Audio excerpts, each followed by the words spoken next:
সকলের কাছে খুবই প্রসিদ্ধ পরিচিত। সবাই তাকে চিনত জানত। নাম তার আজর। মূর্তি বিক্রি করাই ছিল তার পেশা।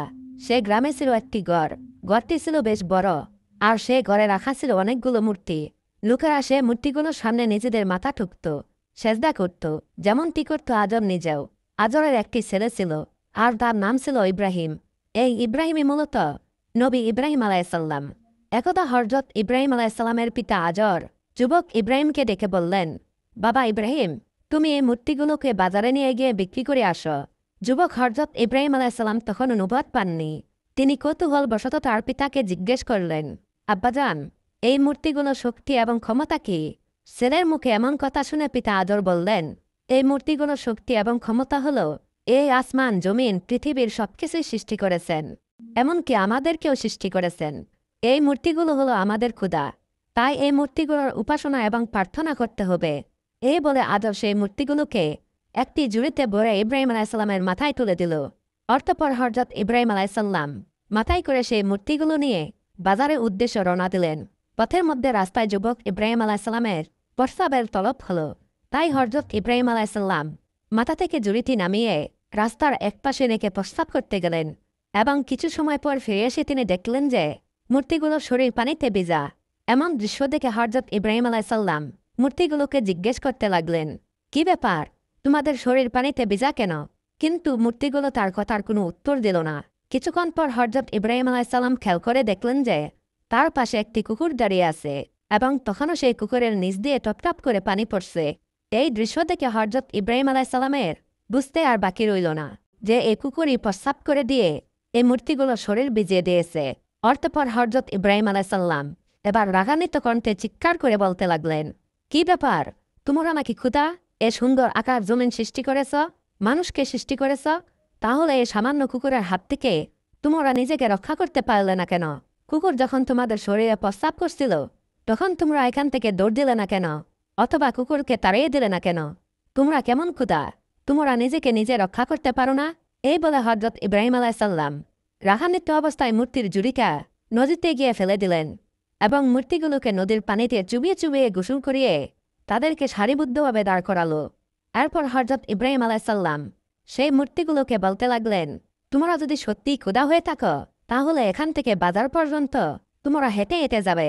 আমি সামনে হেঁটে যাব, আর তোমরা আমার পিছনে পিছনে হেঁটে যাবে। এ বলে হযরত ইব্রাহিম আলাইসাল্লাম হাঁটা শুরু করলেন। কিন্তু কয়েক কদম হাঁটার পর তিনি পিছনে তাকিয়ে দেখলেন যে মূর্তিগুলো সে আগের জায়গায় দাঁড়িয়ে আছে। হযরত ইব্রাহিম আলাইসাল্লাম এবারও আরও রাগান্বিত অবস্থায় তাদেরকে বলতে লাগলেন, তোমরা কিসের ক্ষুধা? তোমরা এত সুন্দর মানুষ সৃষ্টি করেছ, জমিন সৃষ্টি করেছ, আসমান সৃষ্টি করেছ, তাহলে তোমরা নিজে নিজে হাঁটতে পারো না কেন? তোমাদেরকে আমি কিছুতেই ক্ষুধা বলে স্বীকার করি না। অতঃপর হযরত ইব্রাহিম আলাইসাল্লাম এবার একটি রশি বের করলেন এবং সবগুলো মূর্তির কোমরে রশি বাঁধলেন। রশির একটি দিক নিজের হাতে রেখে সেই মূর্তিগুলোকে বাজারের দিকে টেনে হেঁচড়ে নিয়ে যেতে শুরু করলেন। বেশ কিছুক্ষণ পর বাজারে পৌঁছে তিনি দেখলেন যে মূর্তিগুলোর অবস্থা খুবই বেহাল। কোনোটার হাত নেই, কোনোটার পা নেই, কোনোটার আবার মাথাও নেই। তারপরও তিনি সেই মূর্তিগুলো বিক্রি করার জন্য বসলেন। দীর্ঘক্ষণ বাজারে বসে থাকার পরও তার একটি মূর্তিও বিক্রি হলো না, কারণ মূর্তিগুলো ছিল ভাঙ্গা, আর ভাঙ্গা মূর্তিগুলো কে বাই কিনবে? অবশেষে হযরত ইব্রাহিম আলাইসাল্লাম সেই মূর্তিগুলোকে ঝুড়িতে ভরে বাড়ির দিকে রওনা দিলেন। বাড়িতে পৌঁছানোর পর তার পিতা আদর তাকে জিজ্ঞেস করলেন, কি ব্যাপার, তুমি তো একটি মূর্তিও বিক্রি করতে পারোনি? পিতার কথা শুনে হযরত ইব্রাহিম আলাইসাল্লাম বললেন, মূর্তি কি করে বিক্রি হবে? এই ভাঙ্গা মূর্তি কেউ কি আর বাজারে কিনবে? তখন আদর তাকে বললেন, মূর্তি ভাঙ্গা কেন? তুমি তো ভালো মূর্তি বাড়ি থেকে নিয়ে গেলে। হযরত ইব্রাহিম আলাইসাল্লাম তখন বললেন, আমি যখন এই মূর্তিগুলোকে বাজারে নিয়ে যাচ্ছিলাম তখন আমার মাথার উপরে রাখা ঝুড়িতে এই মূর্তিগুলো মারামারি শুরু করে দিয়েছিল। একজন মূর্তি বলতে লাগলো, আমার শক্তি বেশি। অপর আরেকজন বলতে লাগলো, আমার শক্তি বেশি। তারা এভাবে নিজেদের মধ্যে ক্ষমতা এবং আধিপত্য বিস্তারের জন্য মারামারি শুরু করলো। মারামারি করতে গিয়ে সকলের হাত পা মাথা ভেঙে গিয়েছে। তাই এ ভাঙা মূর্তি তো আর বাজারে কেউ কিনবে না। অতঃপর ইব্রাহিম আলাইসাল্লামের কথা শুনে আদর বলল, ইব্রাহিম, তুমি কি আমাকে বোকা পেয়েছ? এই মূর্তিগুলো কি করে নিজেদের মধ্যে মারামারি করতে পারে? তাদের তো মারামারি করার মতো ক্ষমতাই নেই, তাদের তো শরীরে কোনো শক্তি নেই। তখন হযরত ইব্রাহিম আলাইসাল্লাম বললেন, আব্বাজান, এই মূর্তি শরীরে যদি কোনো শক্তি না থাকে নিজেকে হেফাজত করার মতো যদি ক্ষমতায় না থাকে, তাহলে এই মূর্তি কি করে এত সুন্দর আসমান জমিন সৃষ্টি করেছে? তাহলে এই মূর্তি কি করে মানুষের খোদা হতে পারে? আপনি কেন এই মূর্তিকে খোদা মানেন এবং এই মূর্তির উপাসনা করেন? হযরত ইব্রাহিম আলাইহিসসালামের মুখে এরকম যুক্তির কথা শোনার পর আজর কোনো উত্তর দিতে পারল না। তাই আজর চুপ হয়ে সেখান থেকে চলে গেল। হযরত ইব্রাহিম আলাইহিসসালাম প্রকৃত রবের সন্ধানে নিজেকে আত্মনিয়োগ করছিলেন। এত সুন্দর পৃথিবী কে সৃষ্টি করেছে? এত সুন্দর মানুষকে সুন্দর করে কে বানিয়েছে? সেই সুন্দর সৃষ্টির স্রষ্টাকে খুঁজে পাওয়ার জন্য হযরত ইব্রাহিম আলাইহিসসালাম মরিয়া হয়ে উঠলেন। অতঃপর একদিন হযরত ইব্রাহিম আলাইহিসসালামের কাছে গ্রামের লোকজন এসে বলল, ইব্রাহিম, আমাদের গ্রামের মধ্যে অনেক বড় মেলার আয়োজন করা হয়েছে। গ্রামের প্রতিটা লোকই সেই মেলায় অংশগ্রহণ করবে। তোমাকেও সেই মেলায় যেতে হবে। তাদের কথা শুনে হযরত ইব্রাহিম আলাইহিসসালাম বললেন, আমি অসুস্থ, তাই আমি মেলায় যাব না, তোমরা যাও। হযরত ইব্রাহিম আলাইহিসসালাম শারীরিকভাবে যদিও সুস্থ ছিলেন রবের সন্ধান পাওয়ার জন্য, কিন্তু তিনি মানসিকভাবে অত্যন্ত হতাশ এবং পেরেশানিতে ছিলেন। তখন গ্রামের লোকজন বলল, ঠিক আছে ইব্রাহিম, তুমি যখন মেলায় যাবেই না, তাহলে তুমি আমাদের এই মূর্তির ঘরের মূর্তিগুলোকে পাহারা দিও। আমরা মেলা থেকে সকালে 3 দিন পর ফিরব। এই 3 দিনের মধ্যে যাতে আমাদের মূর্তিগুলোকে কোনো চোর চুরি করে নিয়ে যেতে না পারে, সেজন্য তুমি আমাদের মূর্তির ঘরটা পাহারা দিও। এই বলে গ্রামের সকল লোকজন সে মেলায় চলে গেল।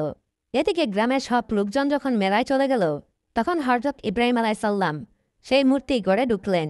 তিনি ভাবতে লাগলেন, আমার জাতির লোকেরা এই মূর্তিগুলোকে খোদা মানে এবং তাদের উপাসনা করে। দেখি আমি এই সুন্দর পৃথিবীর স্রষ্টাকে এখানে খুঁজে পাই কিনা।